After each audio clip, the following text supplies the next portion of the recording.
ఆయన్ని ప్రేమిస్తే దేవుడు వాగ్దానం చేశాడు. రోమ ఏం జరిగింది? దేవుని ప్రేమించేవారు కనుక ఆయన సంకల్ప చొప్పున పిలువబడిన వారికి మేలు కలుగుటకై సమస్తము సమకూడి జరిగిస్తాడు. Oh Lord, I am your daughter, I am your son, I am giving the praise to you so that I can glorify you. You be with me, you help me out, because God has already promised that He will help you out.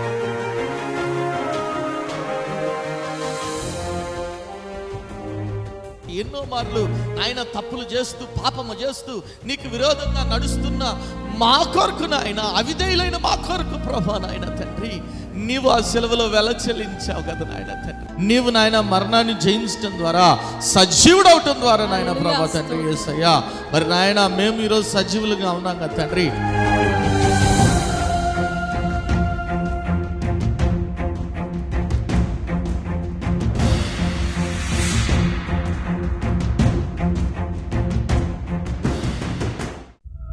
కుటుంబంలో నెమ్మది లేని స్థితిలోనున్నావా?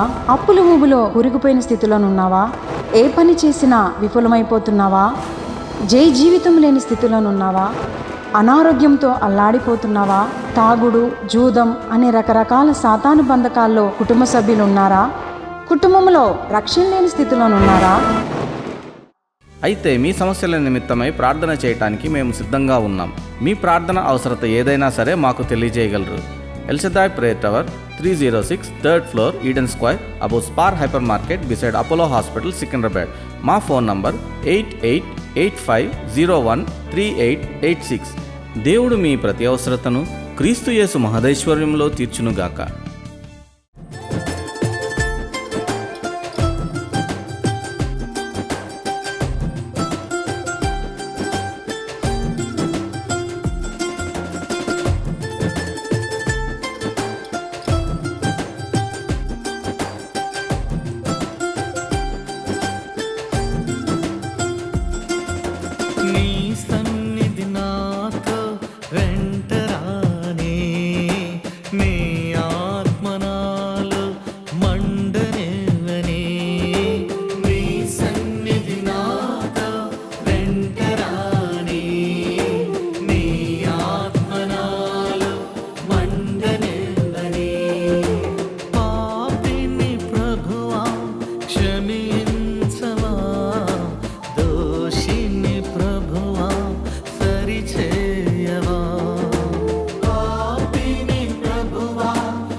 Generation యొక్క కూడిక చాలా అద్భుతంగా జరిగింది.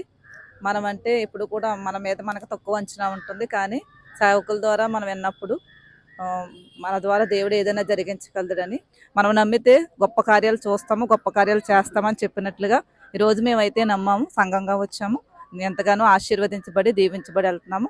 ఈ యొక్క మైటీ జనరేషన్ యొక్క కూడుకుని బట్టి దేవుని స్తుతిస్తూ, సేవకులను బట్టి దేవునికి వందనాలు చెల్లిస్తూ ఈ చిన్న సాక్ష్యాన్ని దేవుడు దీవించును గాక. ఆమేన్. గతంలో మేము అమలాపురంలో ఉంటుండగా శాంతవర్ధన్ గారు కూడా ఆయన పరిచర్యలో వెళ్తూ ఉండేవాళ్ళం. ఆయన మీటింగ్స్కి వచ్చినప్పుడల్లా మేము కూడా వెళ్తూ ఉండేవాళ్ళం. చాలా ఆత్మీయమైనటువంటి తండ్రి, అనేక విషయాలు చక్కగా మాతో మాట్లాడుతూ ఉండేవారు, చాలా ఆత్మీయంగా బలపరుస్తూ ఉండేవారు. అదే కోణంలో ఇప్పుడు వాళ్ళ యొక్క కుమారుడు ఈ సందర్భంలో చూడటం చాలా సంతోషం అయింది మాకు.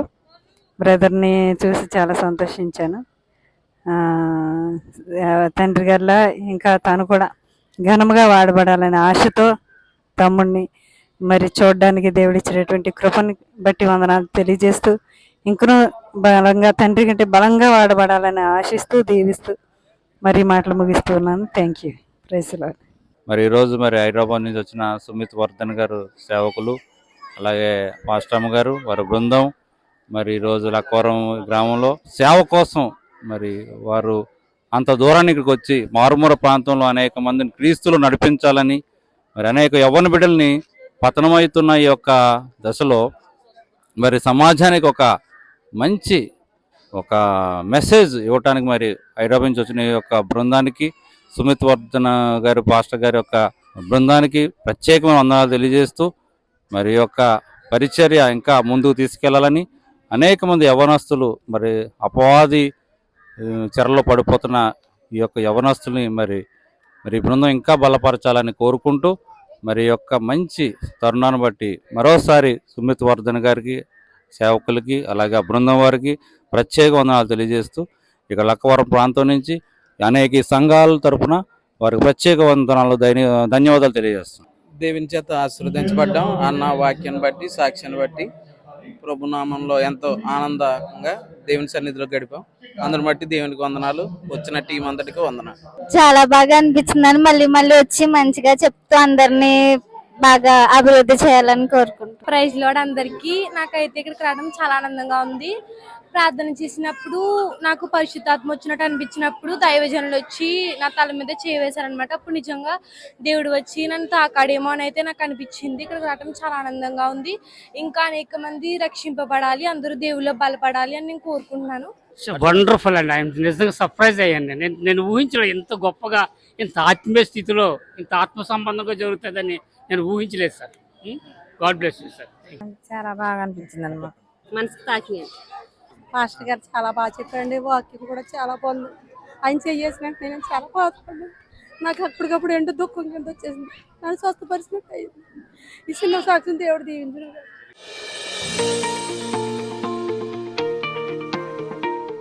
ఈరోజు నేను మీతో సెన్సెస్ గురించి మాట్లాడాలనుకుంటున్నాను. ప్రతి మనిషిలో కూడా కదా 5 సెన్సెస్ ఉన్నాయి, పంచేంద్రియాలు ఉన్నాయి. కాబట్టి ఈరోజు నేను 5 పంచేంద్రియాల గురించి ఈ వారం కాదు, ఒక 3 వారాలు ఈ పంచేంద్రియాలన్నిటి గురించి మీతో పంచుకోవాలనుకుంటున్నాను. ఏమన్నా హల్లెలూయా. ఈరోజు దేవుడు నీతో మాట్లాడుతున్నాడన్న గ్రహింపు నీకు కావాలి అంటే నీలో ఈ ఆత్మీయ సెన్సెస్ పని చేయాల్సిందే. ఏమన్నా నమ్మిన వారు ఒకసారి దేవుని స్తుతులు చెప్దాం. హల్లెలూయా. చాలామందికి కనులుండి కదా, ఇంకో చోట చాలా చోట్ల రాబడి యెషయా గ్రంథం 6వ అధ్యాయం 9-10 వచనాల్లో చూడండి. ఏమని రాబడింది? యెషయా గ్రంథం, యెషయా ప్రవక్త అంటాడు కదా 6వ అధ్యాయం 9-10 వచనాలు చూడండి. ఆయన నీవు పోయి ఈ జనులతో ఇట్లనము, మీరు నిత్యము వినుచుందురు గాని గ్రహింపకుందురు. ఏంటంటే ఫస్ట్ థింగ్ ఏంటంటే వినుచుందురు కానీ గ్రహింపకుందురు కదా. ఈరోజు నీ జీవితంలో ఈ ఆత్మీయ సెన్సెస్ పనిచేసినప్పుడు మాత్రమే దేవుడు నీ జీవితంలో అద్భుత కార్యాలని జరిగిస్తాడు. నమ్మిన వారు దేవుని స్తుతులు చెప్దాం. హల్లెలూయా. మళ్ళీ ఎంతమందిలో పనిచేస్తున్నాయో పరీక్షించుకొని పరిశీలించుకోండి. చూడండి, ఇంకో సందర్భంలో కూడా పౌలు గారు మరి వాక్యం చెప్పాడంట. చెప్పినప్పుడు కొంతమంది అంగీకరిస్తున్నారు, కొంతమంది అంగీకరించట్లేదు అంట. అప్పుడు కూడా మరి ఇదే ప్రవచనాన్ని మరి అక్కడ పౌలు గారు మాట్లాడుతున్నట్టు మనం చూస్తాం. అపోస్తలుల కార్యం 28వ అధ్యాయం 23 చదవండి. ఏమని రాయబడింది? దినము నియమించి అతని బసలోనికి అతని యొద్దకు అనేకులు వచ్చిరి.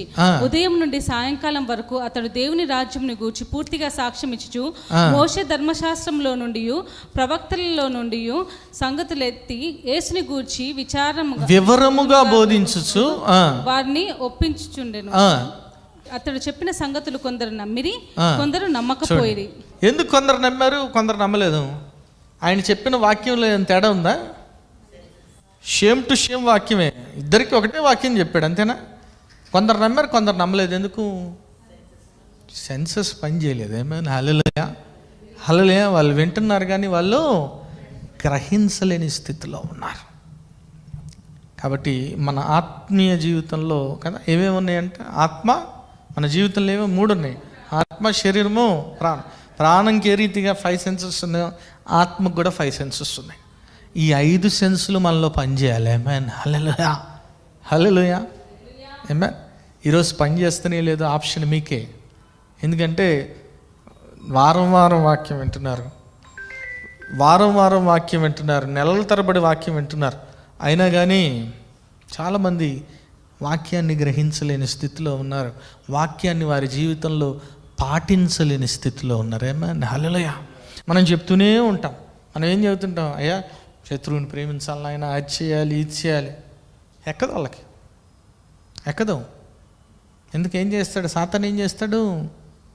వారి కళ్ళకి కదా గంతలు కట్టేసాడు. గుడితనం ఉంది. అందుకే ఆ కళ్ళు తెరవబడాలి, ఆ చెవులు తెరవబడాలి, ఆ హృదయం తెరవబడాలి. ఆమేన్. హల్లెలూయా. సో ఏమేమి సెన్సెస్ ఉన్నాయి చెప్పండి మళ్ళీ. ఇప్పుడు చెప్పండి ఏమేమి సెన్సెస్ ఉన్నాయి?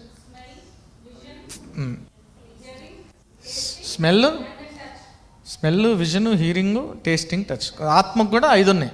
ఫస్ట్ టచ్ అంటే అంతే కదా, నువ్వు తగులుకుంటే, వేడిని తగులుకుంటే నువ్వు ఎవరు చెప్పకుండా నువ్వు ఇటు తీస్తావు, అంతేనా? సో ఇట్స్ ఫీలింగ్ అంతే. ఎందుకంటే సుర్రని గాలింది కాబట్టి నువ్వేం చేస్తావు? తక్కువమంది తీస్తావు. కాబట్టి మొట్టమొదటి సెన్స్ ఈరోజు నేను చెప్పేది ఏంటంటే ఫీలింగ్ గురించి చెప్తా ఉన్నాను. ఏమన్నా? హల్లెలూయా, హల్లెలూయా. సో ఇప్పుడు దేవుడు, మరి ఆ పరిశుద్ధాత్మ దేవుడు నీతో మాట్లాడితే మరి నీలో ఏం జరగాలి ముందుగా అంటే నీ హృదయము కదిలించబడాలి. ఆమేన్. హల్లెలూయా, హల్లెలూయా. నీ హృదయం కదిలించబడలేదనుకో ఏమున్నట్టు? నీలో ఏ గుండె ఉంది? రాతి గుండె ఉంది. దేవుడు ఏ గుండె ఉండాలని కోరుకుంటున్నాడు? మాంసపు గుండె ఉండాలని కోరుకుంటున్నాడు. ఆమేన్. హల్లెలూయా, హల్లెలూయా. చూడండి, ఎప్పుడైతే పరిశుద్ధ ఆత్మ దేవుడు నీకు బోధిస్తూ ఉంటాడో, నువ్వు ఎప్పుడైతే అక్కడ నుంచి ఫీడింగ్ నీ ఆత్మకు తీసుకుంటావు, ఆత్మ నీ ఆత్మతో మాట్లాడుతూ ఉంటుందో నీలో ఈ ఫీలింగ్స్ బాగా పెరిగిపోతాయి.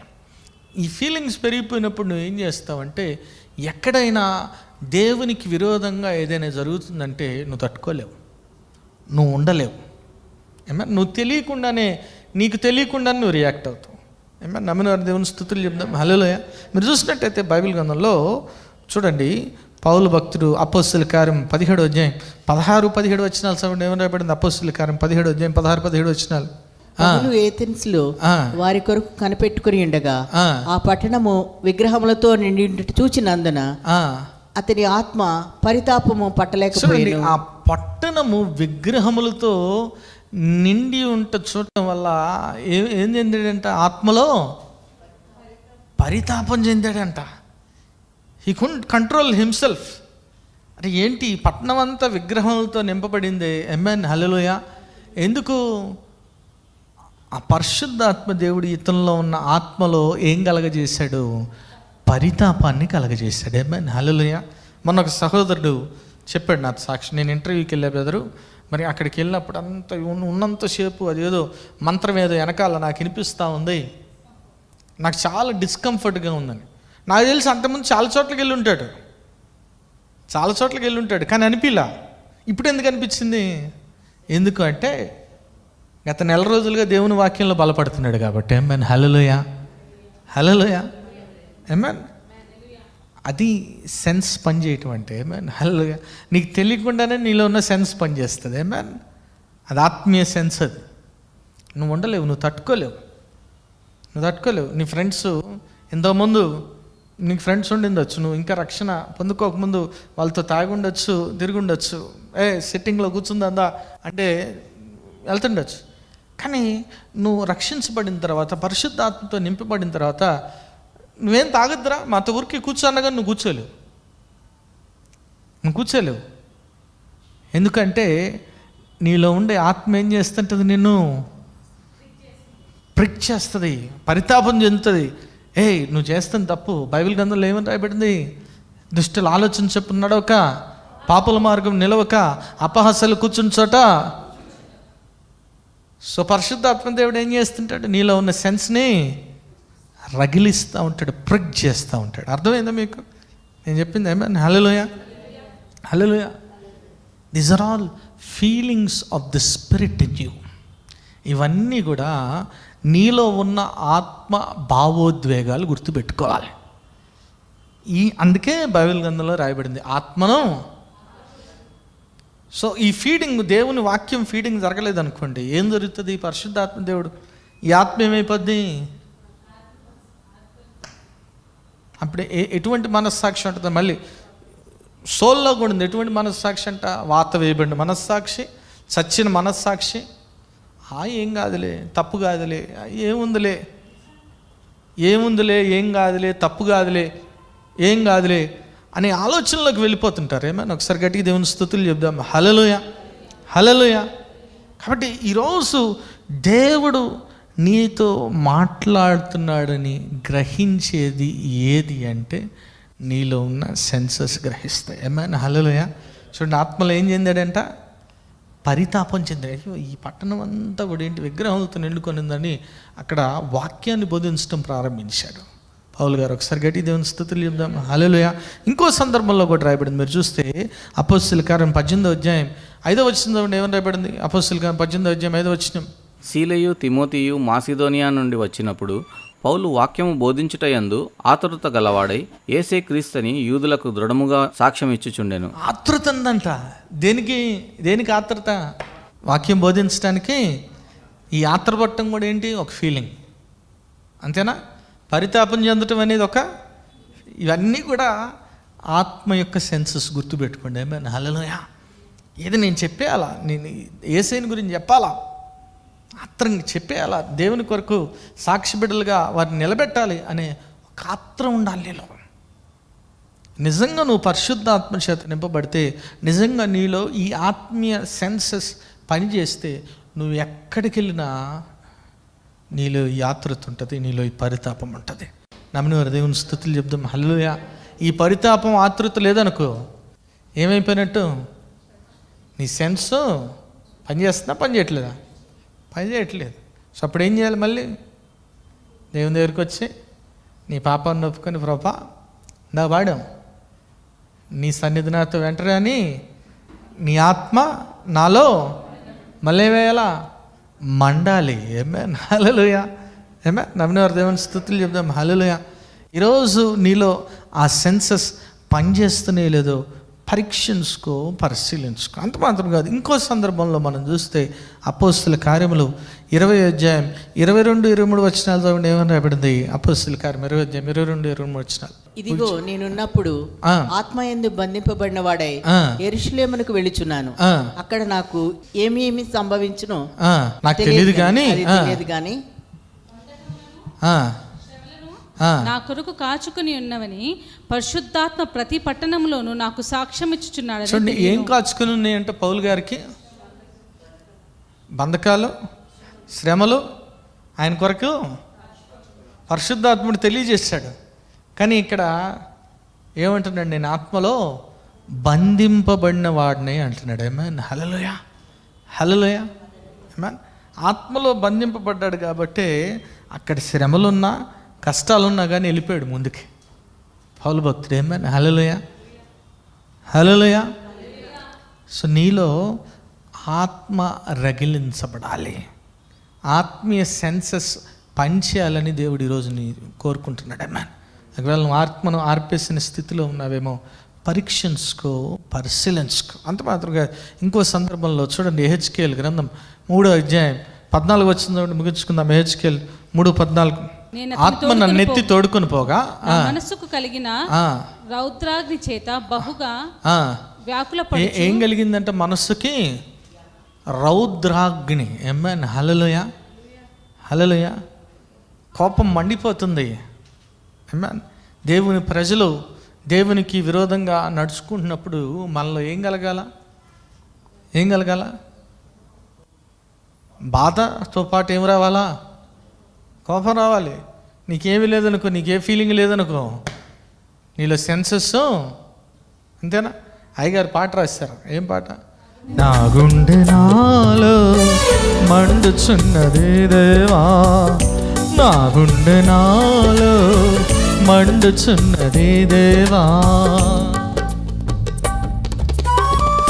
నీ జనులు నీదు కట్టడలు త్రోసి నీకు విరోధులై పాపములో పడి జీవించుట నేను చూసిన ఎప్పుడు.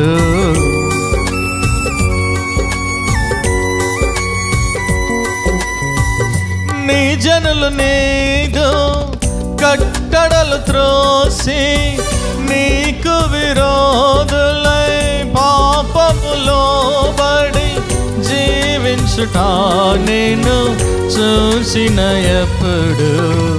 నా కన్నీరే ఎరులై పారే, నా కన్నీరే ఎరులై పారే, నీ కృపతో మము రక్షింపరావా. నా గుండె నాలో మండుచున్నదే దేవా, నా గుండె నా. హలో హల్లెలూయా. ఏమని రాశారు అయ్య గారు? నీ జనులు నీదు కట్టడలు త్రోసి నీకు విరోధులై పాపం చేస్తుంటే ఏమని రాశారు? నా కన్నీరే. దేవుని నమ్ముకున్న బిడ్డలు, దేవుని యందు విశ్వాసం ఉంచిన బిడ్డలు పడిపోయి తిరిగి లోకంలోనికి వెళ్ళిపోయినప్పుడు, లేదంటే దేవుని మార్గాన్ని విడిచి వెళ్ళిపోయినప్పుడు నీకు బాధ కలగాలి, నీకు బాధ కలగాలి, నీకు ఆవేశం రావాలి. అప్పుడే నీలో సెన్స్ పనిచేస్తుందని అర్థం. ఏమైనా హల్లెలూయా హల్లెలూయా. అయ్యో దేవుని బిడ్డగా ఉన్నాడే, అయ్యో ఎట్లా పడిపోయాడు, ఎట్లా తప్పిపోయాడు, ఆ సెన్స్ నీకు పనిచేసినప్పుడు నువ్వేం చేస్తావు? వారి కొరకు ప్రార్థన చేస్తావు. అన్నా హల్లెలూయా. వారి కొరకు ఏం చేస్తాం మనం? అన్నా తిరిగి రావాలనే ప్రార్థన చేస్తాం. తిరిగి రావాలి, తిరిగి దేవుళ్ళలోనికి రావాలని ప్రార్థన చేయటమే మన పని. మనం ఎంత చెప్పినా వినపోవచ్చు కదా. ఎందుకు వినరు? సెన్సర్ పని చేయట్లేదు. వినుటకు మునుటకు విందురు కానీ గ్రహింపనే. సో వారి కొరకు మనం ఏం చేయాలా? ప్రార్థన చేయాలి. కాబట్టి ఈరోజు మనలో ఆ సెన్సెస్ పనిచేస్తూనే లేదు. పరీక్షించుకో, పరిశీలించుకో. ఒక మాట అంటాడు మరి యోహాను భక్తుడు, ఈ మాట చూసుకుని ముగించుకుని యోహాను సువార్త 3:8 చూడండి. ఏమని రాయబడింది? గాలి తనకి ఇష్టమైన చోటను విసురును. చూడండి, గాలి తనకి ఇష్టమైన చోటను విసురును, నీవు దాని శబ్దము విందువే గాని, నీవు దాని శబ్దం విందువే గాని, ఎక్కడి నుండి వచ్చునో, అది ఎక్కడి నుండి వచ్చినో, ఎక్కడికి పోవునో నీకు తెలియదు. ఆత్మ మూలంగా జన్మించిన ప్రతివాడును అలాగే ఉన్నాడనెను. ఆమేన్. ఒకసారి గట్టిగా దేవుని స్తుతులు చెప్దాం. హల్లెలూయా. ఆమేన్. గాలి ఎక్కడి నుంచి వీస్తుంది మనకు తెలుసా? అది ఎక్కడి నుంచి వీస్తుందో, ఎక్కడికి పోతుంది మనకు తెలియదు. మనం ఏం వింటాం? శబ్దం మాత్రమే వింటాం. ఆత్మ మూలంగా పుట్టినవాడు కూడా ఎట్లే ఉంటాడు. ఆమేన్. హల్లెలూయా హల్లెలూయా. సరే, ఈ సెన్సెస్ ఏంటి? ఇంకేంటంటే ఇంతే, అవసరం లేదు. లాజిక్లు అవసరం లేదు, క్యాలిక్యులేషన్లు అవసరం లేదు. నీలో పనిచేయాల్సింది ఏంటి? ఆత్మీయ సెన్సెస్ పనిచేయాలి. ఆమేన్. శరీరానికి ఏమేమి సెన్సెస్ ఉన్నాయి? పంచేంద్రియాలు మళ్ళీ చెప్పండి. Touch, smell, touch, eyes, ears, smell, tongue. కాబట్టి అట్లే ఆత్మీయం కూడా ఏమేమి సెన్సెస్ ఉన్నాయి?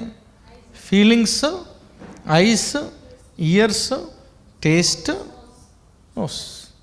కాబట్టి ఈరోజు దేని గురించి చెప్పుకున్నాం మనం? మొట్టమొదటిగా ఫీలింగ్స్ గురించి, టచ్ గురించి చెప్పుకున్నాం ఈరోజు. మిగిలిన 2 వారాల్లో మిగిలిన 2 గురించి చెప్పుకుంటాం. ఓకే, ఎందుకు చెప్తున్నానంటే ఈ సెన్స్, ఆత్మీయ సెన్సెస్ మీలో లేకపోతే దేవుని వాక్యం ఎంత చెప్పినా మీకు అర్థం కాదు. ఆమేన్. దేవుడు నీ జీవితంలో ఎన్ని అద్భుతాలు చేసినా నువ్వు ఆయన అంగీకరించలేవు. అందుకే రాయబడింది, అన్నిసార్లు రాయబడింది, ఉట్టినే రాయలేదు. వారు వినుటకు మటుకు విందురు కానీ, చూచుట మటుకు చూతురు కానీ తెలుసుకోలేరు. వారి హృదయము గ్రహించలేదు, ఎందుకంటే వారి హృదయము క్రొవ్విందై ఉంది, వారి చెవులు మందంగా ఉన్నాయి, వారి కనులు మూయబడి ఉన్నాయి. ఈరోజు దేవుని వాక్యం, ఆ పరిశుద్ధ ఆత్మదేవుడు నీ ఆత్మతో మాట్లాడుతున్నాడన్న సంగతి నువ్వు గ్రహించాలంటే ఈ 5 సెన్సులు కూడా నీలో పనిచేసినప్పుడే గ్రహించగలవు. ఆమేన్. హల్లెలూయా హల్లెలూయా. దేవుడు అట్టి కృప మనందరికీ దయచేయను కాక. ఆమేన్. ప్రార్థన చేసుకుందాం. నాయన స్తోత్రం ప్రభా, పరిశుద్ధుడా, ప్రేమగల తండ్రి, దయగల దేవా, నీకే వందనాలు ప్రభా. యేసయ్య, వాక్యం ద్వారా నాయన మీరు మాట్లాడిన విధానానికే నీకే వందనాలు ప్రభా. అవును తండ్రి నాయన ప్రభా, నాయన ఆ 5 సెన్సెస్ కూడా నాయన ప్రభా మాలో నాయన పనిచేసి నాయన కృపను నాయన మాకు దయచేయమని అడుగుతున్నాం ప్రభా. నీ మాటను ఆలకించాలి, నీ మాటను వినాలి, నీ మాటను హృదయంలో నాటుకోవాలి నాయన. నీ మాటను హృదయంలో నాటుకోవటమే కాదు ఆయన, నీ మాటను అనుసరించి నడుచుకునే వారంగా ఆయన అనుసరించి నడుచుకొని ఫలించేటి బిడ్డలుగా మేము ఉండే కృప దయచేయండి. ఈ వాక్యాన్ని మీరు నీరు కట్టి ఫలింపచేయండి నాయన. ప్రతి ఒక్క బిడ్డ కూడా నాయన ప్రభా నాయన ఆత్మను ఆర్పేసిన స్థితిలో ఉన్నారేమో నాయన, తిరిగి ఆత్మను మండించమని అడుగుతున్నాను ప్రభా. యేసయ్య ఆత్మను మండించాలి నాయన, నీ కొరకు నాయన బిడ్డలు నిలబడాలి నాయన. వారి ముందర పాపము జరుగుతుంటే, వారి ముందర తప్పు జరుగుతుంటే నాయన బిడ్డల ఆత్మలో నాయన పరితాపం చెందాలి నాయన ప్రభా. తండ్రి మీరే నాయన ప్రభా అట్టి నాయన ప్రభా ఆత్మీయ సెన్సెస్ బిడ్డలకు దయచేయమని నాయన. ప్రతి ఒక్క బిడ్డను కూడా దీవించి ఆశ్రయించమని నజరేయుడైన యేసు నామములో ప్రార్థించి వేడుకుంటున్నాము తండ్రి, ఆమెన్. ప్రభు అయిన యేసుక్రీస్తు ఘనమైన నామంలో మీ అందరికీ శుభములు. ఈ వారం బైబిల్ క్విజ్ ప్రశ్నలు ఇర్మియా గ్రంథం నుండి. మొదటి ప్రశ్న, నా ఎన్నికలో నీవు బ్లాంక్ వలె ఉన్నావు. ప్రశ్న మరొకసారి, నా ఎన్నికలో నీవు బ్లాంక్ వలె ఉన్నావు. రెండవ ప్రశ్న, ఇర్మియాకు యెహోవా ఏ విధముగా తోడై ఉన్నాడు. ప్రశ్న మరొకసారి, ఇర్మియాకు యెహోవా ఏ విధముగా తోడై ఉన్నాడు. మూడవ ప్రశ్న, యెరూషలేము మందిరములో పెద్ద నాయకుడు ఎవరు. ప్రశ్న మరొకసారి, యెరూషలేము మందిరములో పెద్ద నాయకుడు ఎవరు. ఈ ప్రశ్నలకు గల సమాధానాలు స్క్రీన్పై చూపిస్తున్న నంబర్కు పంపగలరు. గత వారం బైబిల్ క్విజ్ ప్రశ్నలకు సమాధానాలు. మొదటి ప్రశ్నకు జవాబు యెరూషలేము ప్రవక్తల ఇర్మియా 23:15. రెండవ ప్రశ్నకు జవాబు కల్దీల దేశం ఇర్మియా 25:12. మూడవ ప్రశ్నకు జవాబు ఖడ్గమునకు ఇర్మియా 25:31. ఈ వారం బైబిల్ క్విజ్ విజేత సంధ్యారాణి గారు ఫ్రమ్ మీర్పేట్. కుటుంబంలో నెమ్మది లేని స్థితిలోనున్నావా? అప్పుల ఊబిలో కూరుకుపోయిన స్థితిలోనున్నావా? ఏ పని చేసినా విఫలమైపోతున్నావా? జీవితం లేని స్థితిలోనున్నావా? అనారోగ్యంతో అల్లాడిపోతున్నావా? తాగుడు, జూదం అనే రకరకాల సాతాను బంధకాల్లో కుటుంబ సభ్యులు ఉన్నారా? కుటుంబంలో రక్షణ లేని స్థితిలోనున్నారా? అయితే మీ సమస్యల నిమిత్తమై ప్రార్థన చేయటానికి మేము సిద్ధంగా ఉన్నాం. మీ ప్రార్థన అవసరత ఏదైనా సరే మాకు తెలియజేయగలరు. El Shaddai prayer tower 306 3rd floor Eden square above Spar hyper market beside Apollo hospital Secunderabad. మా ఫోన్ నంబర్ 8885013886. దేవుడు మీ ప్రతి అవసరతను క్రీస్తు యేసు మహదైశ్వర్యంలో తీర్చునుగాక. మరి ఎవ్రీ మండే మరి ఆశ్చర్యకరమైన యేసు అనే టీవీ ప్రోగ్రామ్ జరుగుతుంది. మరి ఆరాధన ఛానల్లో ఎవ్రీ మండే ఈవినింగ్ 6 o'clock వస్తుంది. మరి చూడండి, ఇతరులకి పరిచయం చేయవలసిందిగా ప్రభు నాంపేట మనం చేసుకున్నాను. అదే రీతిగా మరి యూట్యూబ్, ఫేస్బుక్ ఛానల్లో కూడా మరి ఇప్పటివరకు అనేక ప్రోగ్రామ్స్ జరిగినాయి. మీరు చూడొచ్చు, వాచ్ చేయొచ్చు. మరి చూడండి, బలపడండి, పరిశుద్ధాత్మను పొందుకోండి. ఆమేన్.